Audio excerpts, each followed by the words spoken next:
Olá pessoal, eu sou o Rodrigo, sejam bem-vindos ao meu canal. Hoje nós vamos conversar sobre Piaget, Vygotsky e Vallon. Seguindo a nossa série aí de Psicologia da Educação, nós já falamos sobre behaviorismo, Gestalt, psicanálise e vários outros teóricos do cognitivismo. E hoje nós vamos seguir falando aí do construtivismo, do socioconstrutivismo, do socio-interacionismo, não é? E para poder explicar e contextualizar bem para você que está gostando aí e curtindo nossos vídeos e está interessado na Psicologia da Educação. Eu coloquei aqui na minha frente alguns livros que eu selecionei da minha biblioteca. Não dava para selecionar todos, porque eu queria, na verdade, selecionar livros que pudessem trabalhar a introdução do tema. Então eu selecionei 2 de cada e vou comentar, vou pegar daqui a pouco e comentar eles. Jean Piaget, Levi Vygotsky e Henri Vallon são 3 personagens importantíssimos no que se refere a processos de ensino e aprendizagem, né? Não tem como se falar disso sem contemplar esses 3 nomes importantíssimos, gênios. Eu, inclusive, estou sempre dizendo que nem gosto de falar que um é melhor do que o outro em teorias últimas. Eu acredito que seja importante nos apropriarmos do máximo de teorias do conhecimento que pudéssemos ou que pudermos, porque cada pessoa aprende de um jeito, cada situação é de um jeito, e em cada momento pode ser necessário aplicar algum tipo de teoria de aprendizagem. A teoria da educação, as teorias de aprendizagem, elas são alicerçadas em teorias do conhecimento. As teorias da aprendizagem são alicerçadas em teorias do conhecimento. E as teorias da educação se apropriam das teorias do conhecimento para transformá-las em teorias da aprendizagem. E as teorias da aprendizagem podem ser reunidas em 2 categorias, ou em 2 grupos, que são teorias do condicionamento, que é behaviorismo, e outras que eu já expliquei aqui nos vídeos no canal. Inclusive, criei uma playlist chamada Psicologia da Educação aqui no canal. Se você clicar lá, você já vai assistir os vídeos na sequência que eu gostaria que você visse. Então, o primeiro grupo em que se pode reunir as teorias de aprendizagem é as teorias do condicionamento. O segundo grupo são as teorias cognitivas, ou teorias do cognitivismo. O cognitivismo vai surgir nos anos 1950 em resposta ao comportamentalismo que está reinando naquele momento, né? E aí vai surgir exatamente nesse momento Jean Piaget, suíço, trazendo ideias do construtivismo, do cognitivismo. Ele vai falar de interpretativismo, vai dizer que as verdades que nós conhecemos, que nós depreendemos, que nós aprendemos, elas são interpretações, não é? São interpretações. E ele vai falar sobre o construtivismo. Jean Piaget é uma espécie de gênio dentro da área. Não há um melhor do que o outro, como eu acabei de dizer. É importantíssimo conhecer os 3. E Jean Piaget tem contribuições, mas muita contribuição, muita coisa legal, bastante coisa mesmo. Inclusive, acho que eu já vou começar a apresentar os livros, algumas coisas. Primeiro livro que eu acho que a pessoa tinha que ler, que quer entrar no assunto de Piaget, ela precisa ler o Estruturalismo em Jean Piaget. Tá dando para ver? Eu não sei se está dando reflexo. O Estruturalismo em Jean Piaget é importantíssimo essa leitura, porque o estruturalismo ele vai ter suas vertentes, seus pensamentos, sua teoria, na sociologia, na filosofia, na antropologia, na linguística e na psicologia. Na psicologia, o estruturalismo na psicologia, ele vai surgir ali com Wundt, onde ele vai trabalhar a ideia de que entender as estruturas mentais é importantíssimo para o tratamento, para o desenvolvimento, não é? Agora, o estruturalismo, vai ter muita coisa envolvida no estruturalismo. Quando você começar a estudar ou ler esse livro, muita coisa vai te chamar a atenção. Por exemplo, surge o funcionalismo em resposta ao estruturalismo, surge também o pós-estruturalismo, onde nós vamos ter autores no pós-estruturalismo que você certamente conhece, que é Deleuze, o próprio Foucault e outros autores aí que são pós-estruturalistas. Então, ler esse livro vai introduzir o assunto, vai permitir compreender por onde que ele está trilhando, vai trazer aí muita compreensão a respeito do assunto. O construtivismo ele vai ter uma série de contribuições no sentido de que ele vai falar, por exemplo, dos estágios de desenvolvimento. Para Jean Piaget, existem 4 processos, 4 momentos de desenvolvimento de forma universal na vida do ser humano. O primeiro estágio de desenvolvimento é o sensório-motor. É aquele momento onde a criança balança, chora, tenta pegar as coisas, né? É o desenvolvimento sensório-motor. É o desenvolvimento a partir dos 5 sentidos, conforme está bem a ideia quer explicitar aí. O segundo momento é o pré-operatório. No pré-operatório é que vai chamar muita atenção, que são dos 2 aos 7 anos, que é aquele momento da explosão linguística, da representação, do egocentrismo, onde a criança só consegue enxergar o mundo a partir da sua própria perspectiva. É um período também de animismo, onde a criança costuma atribuir vida a objetos. Ela bate o pé na cadeira e fala, cadeira feia, né? Ou tropeça na escada, cai na escada sua boba, né? O animismo. E também é caracterizado por antropomorfismo e antropopatia, que é atribuir sensações e coisas humanas a, por exemplo, o cachorro. No diálogo com o cachorro, dos 2 aos 7 anos, a criança conversa com o cachorro como se fosse um outro humano, ou com um gato, ou até mesmo com a boneca, né? Isso vai chamar muita atenção da gente aí. É também um período do realismo nominal. O realismo nominal é quando a criança não consegue separar o nome do objeto ou da situação. É quando a criança tem uma mãe chamada Neuza e ela não consegue conceber, não consegue aceitar que um seu coleguinha possa ter também uma mãe chamada Neuza. Porque para ela, Neuza é nome só da mãe dela. Rodrigo é só aquela criança. Sol é nome só do Sol, né? É o período aí do realismo nominal. É também o período da irreversibilidade. Uma criança que você coloque nesse período pré-operatório, que você coloque 2 massinhas diante dela e você faça, de repente, transforma uma das massinhas num outro objeto e pergunta para ela qual é maior, qual é mais pesada, ela vai achar que é um ou outro e não vai entender que é o mesmo grupo de massinhas ou as mesmas 2 massinhas que foram transformadas no outro objeto. Ela não consegue fazer essa reversão. Se você colocar 2 copos de suco na frente dela com a mesma quantidade, um copo comprido e um copo mais gordinho, tendo a mesma quantidade, e perguntar para ela qual que tem mais, ela vai responder um dos 2 copos e não vai falar que tem a mesma quantidade de suco, porque ela não consegue fazer essa reversão ainda, né? É o período dos porquês, tem muitos porquês, né? É uma fase assim que a criança quer saber muito, quer investigar muito, quer perguntar muito. Depois nós temos o período operatório concreto, que vai dos 7 aos 12 anos.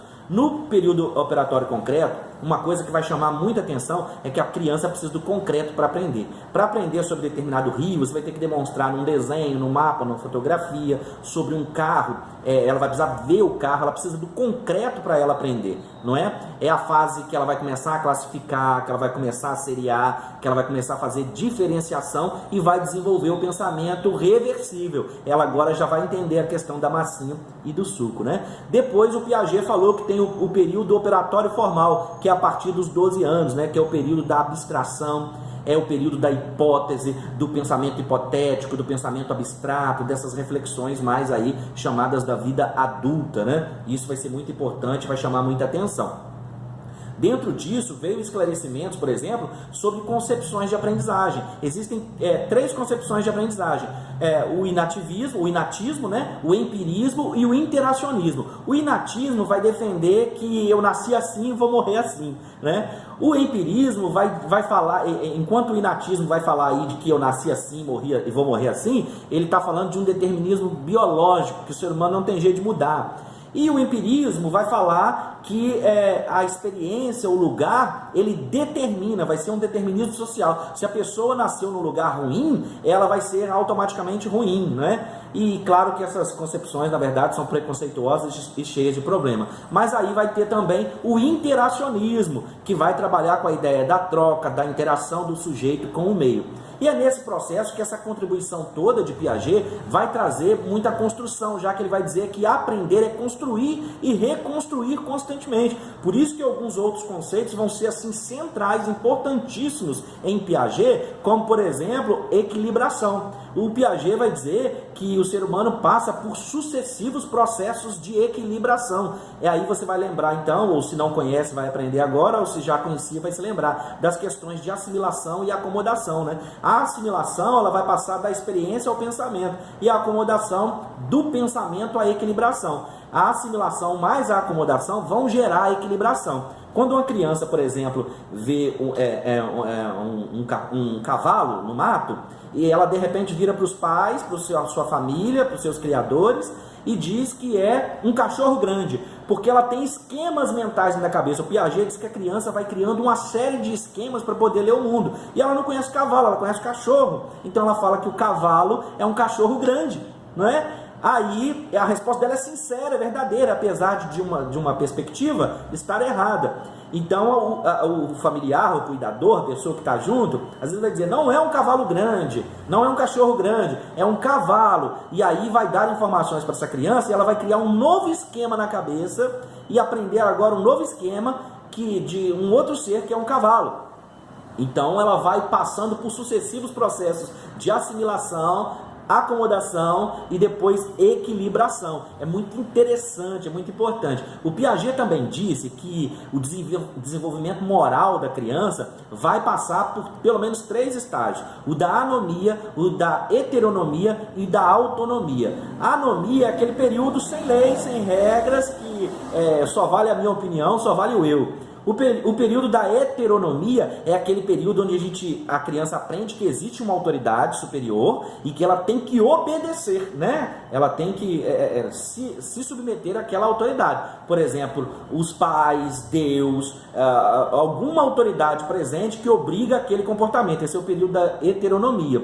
E existe o terceiro momento, que é o momento da autonomia. E a autonomia, ao contrário do que muita gente pensa, não é viver sem regras, sem lei e fazer o que eu quero. Pelo contrário, o sujeito autônomo é aquele que é capaz de pensar que as suas atitudes precisam respeitar o espaço do outro. Portanto, mentir, enganar, manipular, já dentro de uma pessoa realmente autônoma, ela vai dominar esse tipo de instinto, de pensamento, de situação, porque ela não pode viver de forma moral, com regras morais, ferindo o outro ou ultrajando o direito do outro. Então a autonomia vai ser essa capacidade de escolher, de saber, de discernir, de perceber. Muito legal isso tudo. O estudo de Piaget é urgente, é importante, é extremamente necessário. Para o Piaget, primeiro tem que acontecer o desenvolvimento, para depois acontecer a aprendizagem. Isso aqui é uma sacada legal para entender a diferença entre Piaget, Vygotsky e Vallon. Para o Piaget, primeiro vem o desenvolvimento, depois a aprendizagem. Para o Vygotsky, apesar de dizer que as duas coisas interagem, são simultâneas, o desenvolvimento e a aprendizagem, para o Vygotsky, a aprendizagem é que vai proporcionar o desenvolvimento. Eles invertem. E o Vallon chega e fala assim, os dois estão certos, porém, vocês não deviam pensar isso de forma separada, porque o ser humano, a pessoa, é um ser integral. Então, primeira coisa que tem que acontecer para que haja aprendizagem, desenvolvimento, essa maturação toda, precisa acontecer a afetividade. A palavra de ordem, a palavra central em Vallon vai ser a afetividade. Ele concorda com Piaget, ele concorda com Vygotsky, mas vai dizer que sem afetividade ninguém aprende nada. E uma coisa muito importante no Vallon, que ao contrário do que muita gente pensa, afetividade não é sinônimo de carinho e amor, pelo contrário, é aquilo que nos afeta. Um olhar nos afeta, por exemplo, quando alguém nos olha, ele afeta o nosso pensamento, o nosso comportamento, né? Então, permanecendo aqui em Piaget, primeiro tem que acontecer o desenvolvimento, para depois acontecer a aprendizagem. Por isso que ele vai falar sobre os estágios de desenvolvimento, que eu já citei agora há pouco. Muito bem? Está dando para entender? Um outro livro muito importante para se compreender a respeito de Piaget é esse aqui, Experiências Básicas para a Utilização do Professor. Piaget, é da Iris Barbosa, um excelente livro, também me ajudou muito, um livro muito fantástico, muito bom, meus livros são todos rabiscados.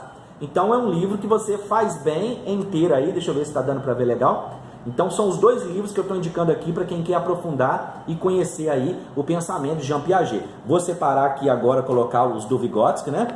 Para a gente poder compreender o Vygotsky.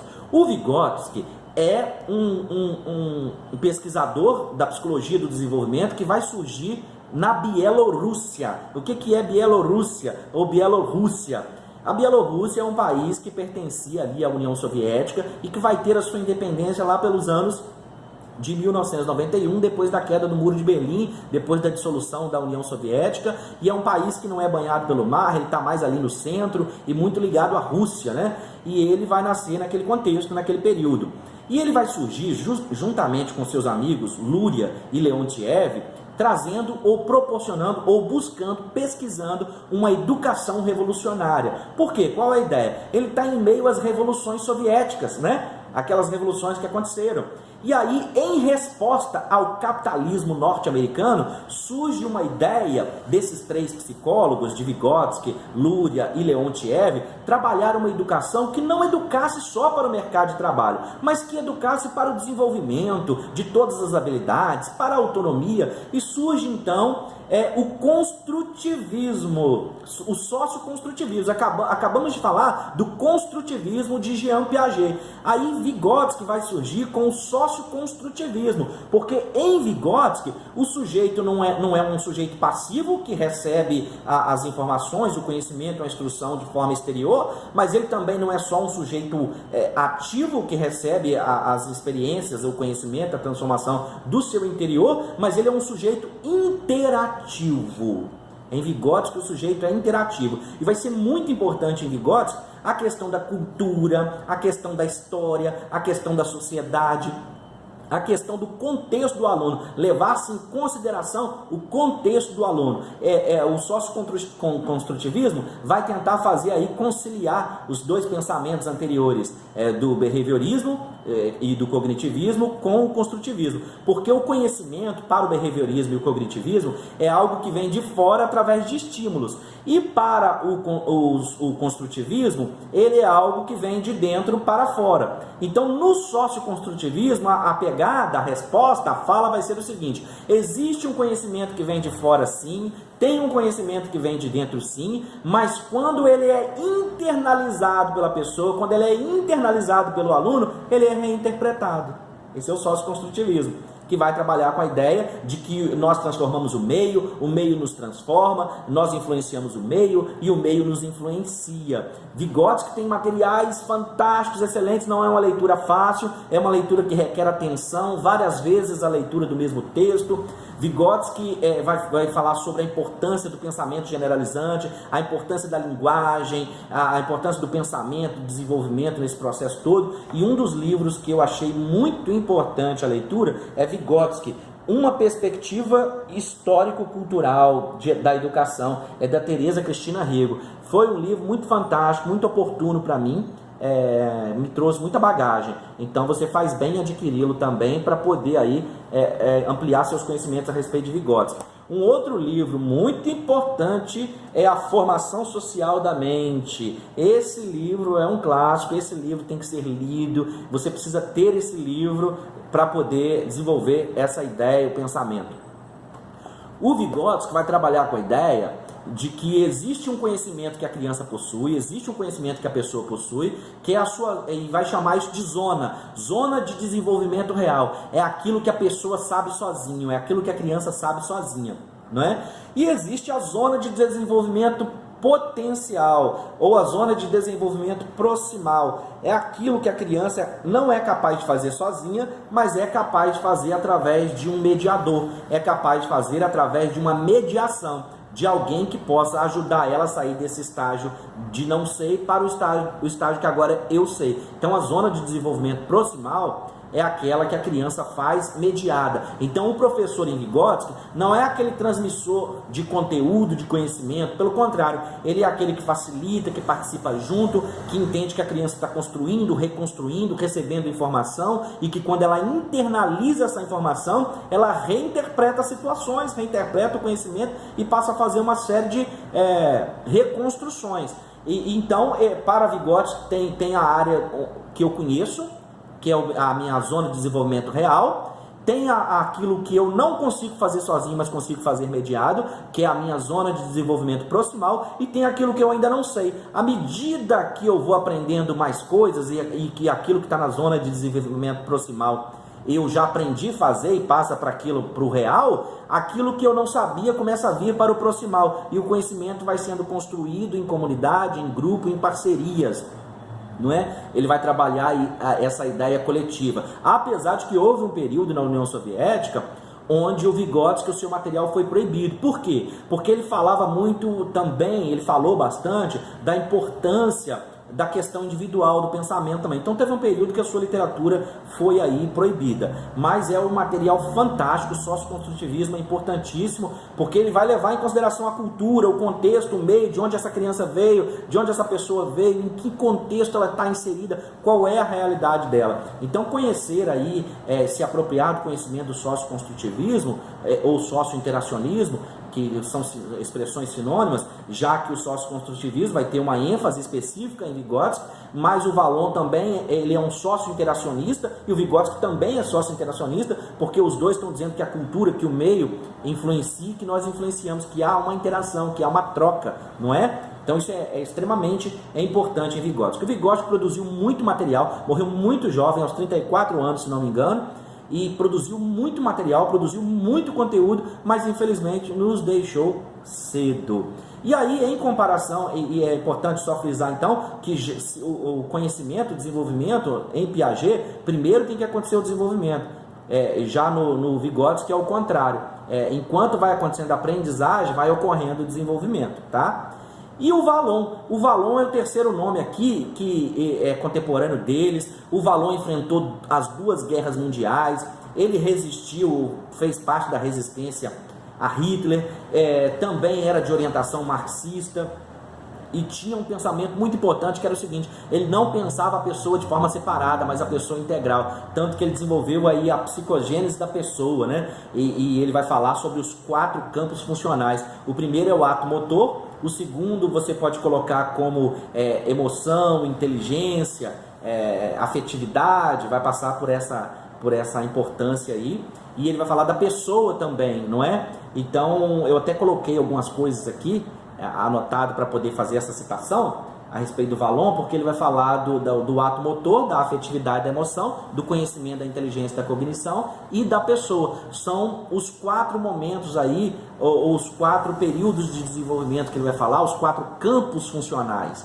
Que o primeiro é o ato motor, o segundo a afetividade / emoção, vamos colocar assim, o terceiro é o cognitivismo, conhecimento e inteligência, e o quarto é a pessoa. E ele enxerga a pessoa de forma completa, ele não está querendo separar a pessoa em estágios como os dois fizeram. Ele está falando que a pessoa precisa ser enxergada de uma forma integral. E ele vai chamar a atenção para uma coisa que naquele momento não estava sendo muito observada, que era a questão da emoção. Né? Apesar de que o Vygotsky também falou da emoção, o Vygotsky tem um livro sobre teoria da emoção, só que não é um livro onde o Vygotsky vai falar da emoção enquanto um componente para a aprendizagem. Ele vai falar da emoção em outros aspectos.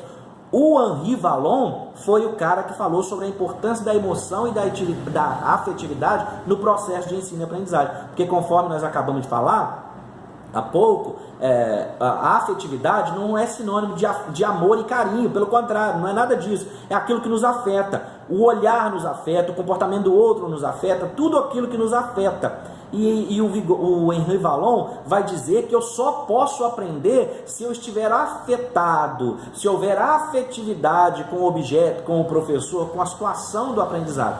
Aí tem 2 livros que vão ser muito importantes nesse processo, que é Afetividade e Aprendizagem, contribuições de Henri Vallon, das séries iniciais até o ensino superior. Foi um livro que também me ajudou muito, é um livro muito importante, muito bom. Também vou chamar de leitura obrigatória para quem quer aprofundar aí no Henri Vallon.